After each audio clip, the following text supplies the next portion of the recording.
Welcome to one more edition of Politics Done Right. I'm Egberto Willis, your host. Today we have a very special guest, somebody well known to Politics Done Right already. We have the one and only Joel Segal. Who's Joel Segal? He was instrumental in writing H.R. 676, the original Medicare for All under Congressman John Conyers. It's one of the gold standard, and it's still what everything is based on. Joel Segal received his undergraduate and law degrees from the University of North Carolina in 1989, where he focused on constitutional law and conflict resolution. Joel Segal is a co-founder and the national director of the Justice Action Mobilized Network, a national multiracial climate action network. JAM is lobbying elected officials and educating the public about the need to be expedited transition to renewable energy, millions of green jobs, etc., etc., etc. Now he is on a new mission, National Justice Roundtable. Welcome to Politics Done Right, Senor Segal. How are you doing today? ¿Cómo estás? Hola, mi amigo. Yes, Greetings. look, it is great talking to you after all this time. I'm glad that you're feeling a lot better after being under the weather for a while. I trust you're doing fine now. Yes. I mean, you know that you are a powerful person when even under illness, you are still putting together a mission like this here. Why don't you tell me a little bit about the National Justice Roundtable? I'm going to have to plug Politics Done Right. I really do believe you are just one of the most incredible, progressive talk show hosts, authors, leaders in the nation and the world. And I hope everyone listens to your show. Plus, you're a wonderful guy. Thank you so kindly, brother. But it's about you today, brother. It's about you today. Sure. Well, over the last year, the National Election Protection Coalition, it was just an amalgam of social justice leaders from across the spectrum worried about voter suppression. We've been every Monday, 5 o'clock, we've been, having roundtables talking about the bills that we want to get passed in Congress. But it really got to the point where I said, we're going to have to unify the progressive movement if we're going to save our planet from civilization threatening climate change, election protection, right-wing Republican authoritarianism. The Republican Party is the most dangerous organization in the world, in my opinion. If we're going to have equity, justice, if we're going to have universal health care, Medicare for all, jobs for all, we're going to have an end to poverty and homelessness, which should be the goal of the progressive movement, not to maintain it. And so we're going to join in an historic event Monday, August the 30th, from 1 to 5 p.m. We're going to have some of the most incredible social justice leaders in the nation are coming together, and we're going to be a unified progressive coalition, something that's long overdue. If the Republicans can unite over greed, then why can't progressives unite over equity and justice? Now, what is wonderful is you have the who is who in the movement. I see you have folks like Dolores Huerta, Rudy Arredondo, you have Mustafa Ali, you have one of the guys that I revere in the healthcare movement in Alan Grayson. You have, of course, the one and only Joel Segal, who will be leading this stuff up. Chase Aronise, Jennifer Martell, Mimi Kennedy, James Facuda. I mean, you've got the folks. You really pull them together this time, brother. It's the hardest project I've ever done. But these are my colleagues and friends, some of them for decades. Most of them when I was with Congressman Conyers. And these are leaders in their own right. And what's happening is no one wants to be the leader. There's no ego. We are establishing a beloved community. And I still can't believe it myself, but it really is happening. We're going to have our own independent media. We're going to have Smart Alec, which will be an alternative to Alec, instead of the right wing always introducing, kind of sadistic legislation against the people. We're going to have our own progressive legislation, but we're going to be powerful because we have to. We have 3 emergencies. We have our climate emergency, we have a democracy emergency, and we have a poverty, homeless emergency. We don't have to, maintain a fragmented, siloed progressive movement when we have to address these emergencies. we cannot do that either unless we focus on the elections in 2022, because if far right-wing Republicans get elected to the House and the Senate and they're Trump supporters or QAnon supporters, it's going to be very difficult to pass transitional legislation for climate change, clean energy, or eliminating poverty, homelessness.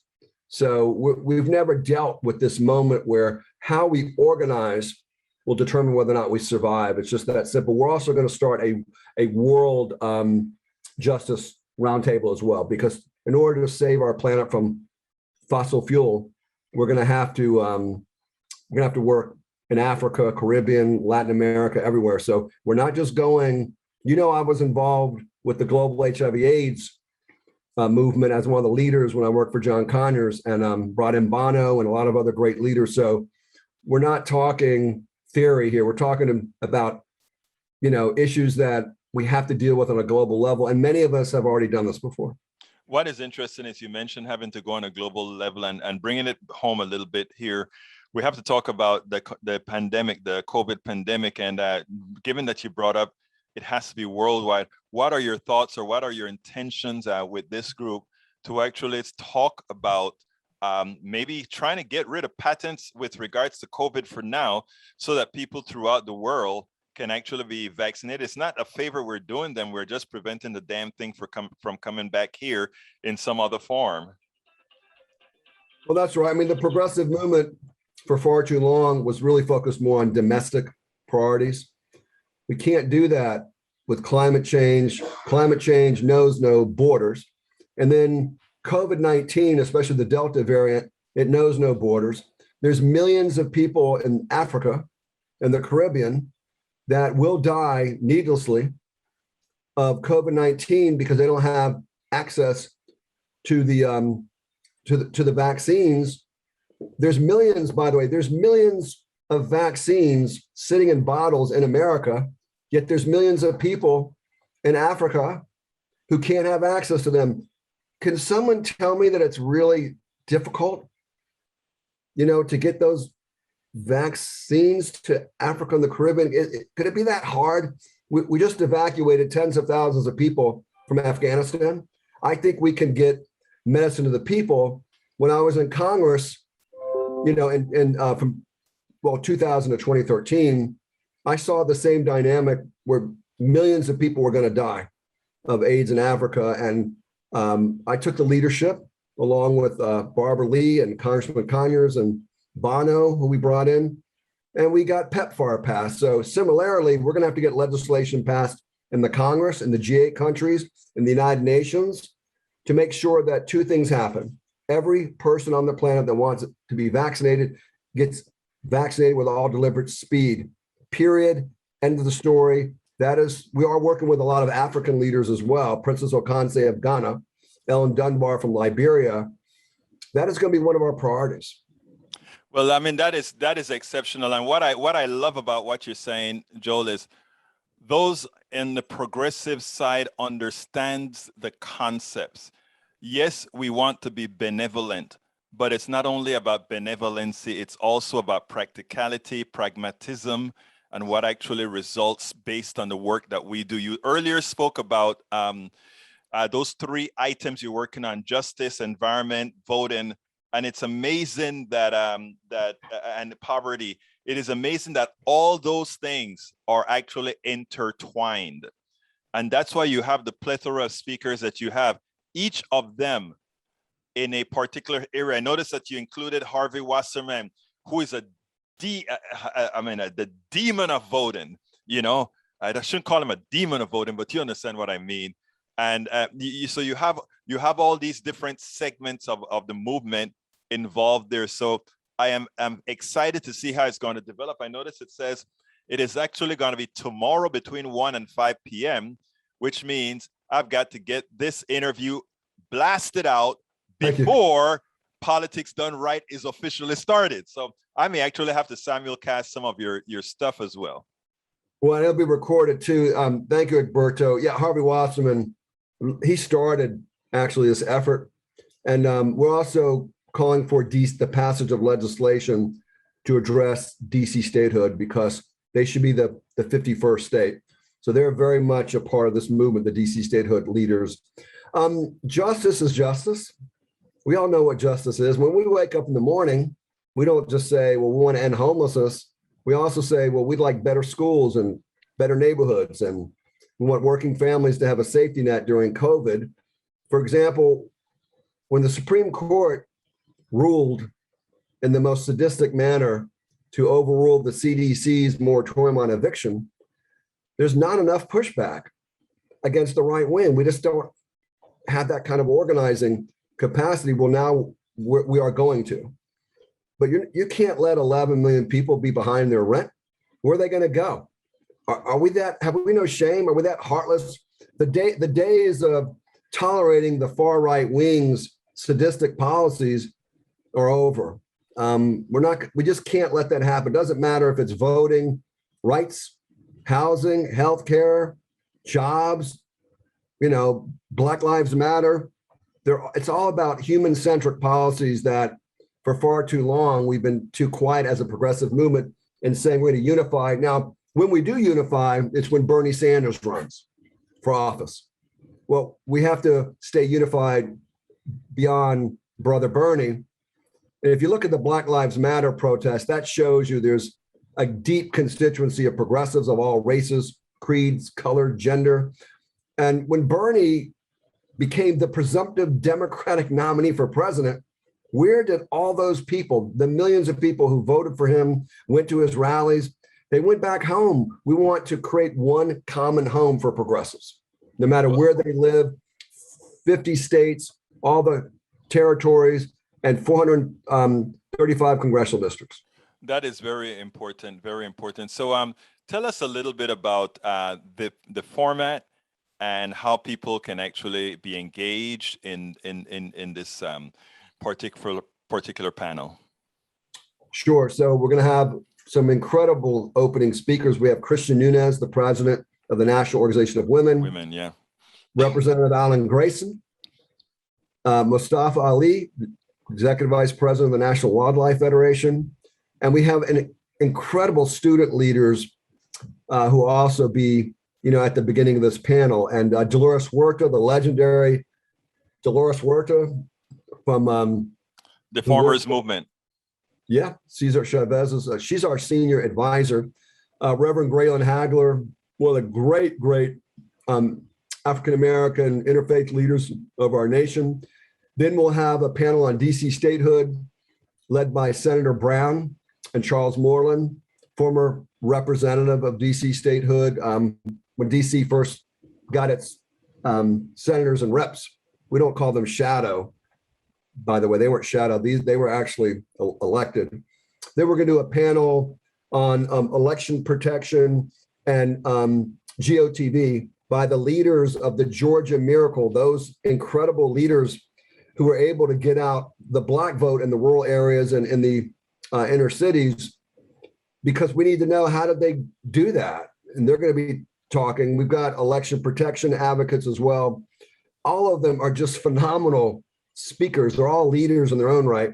Then we're going to have another panel on climate change, climate action, green earth, with Greenpeace, all kinds of organizations that are some of the greatest organizations and leaders in the country. We had so many speakers that we have to do a subsequent roundtable, by the way.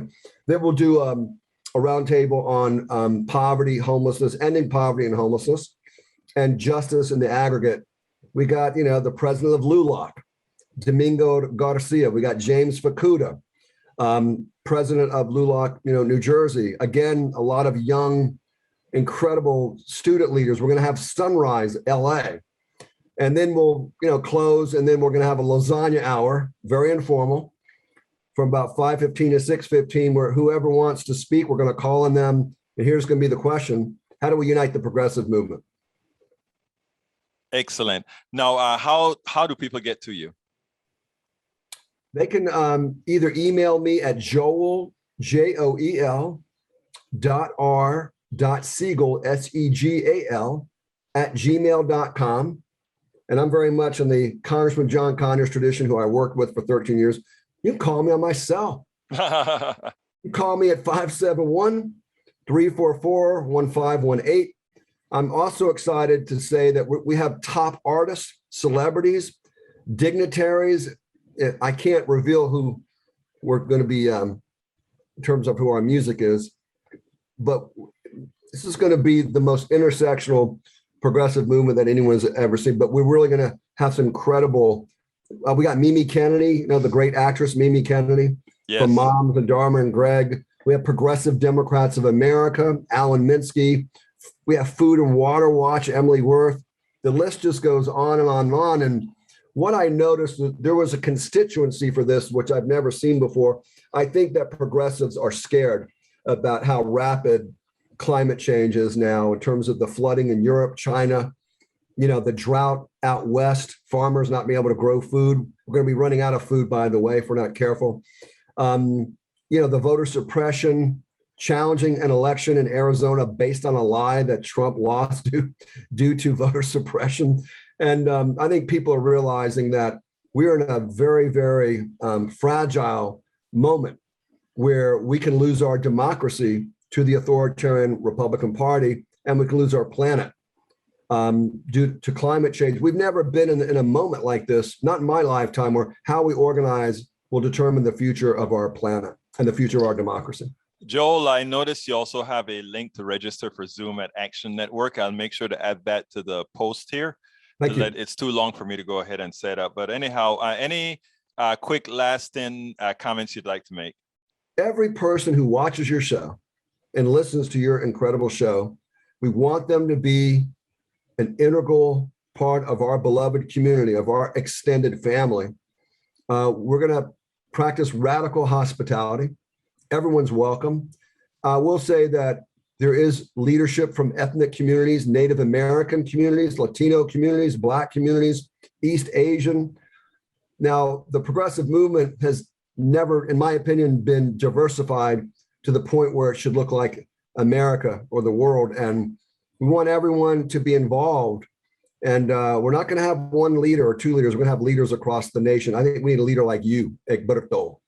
Joel Segal, the one and only Joel Segal. Thank you so kindly for having been on Politics Done Right. And thank you so kindly for all that you do. You are an asset to the progressive movement. So are you, Egberto.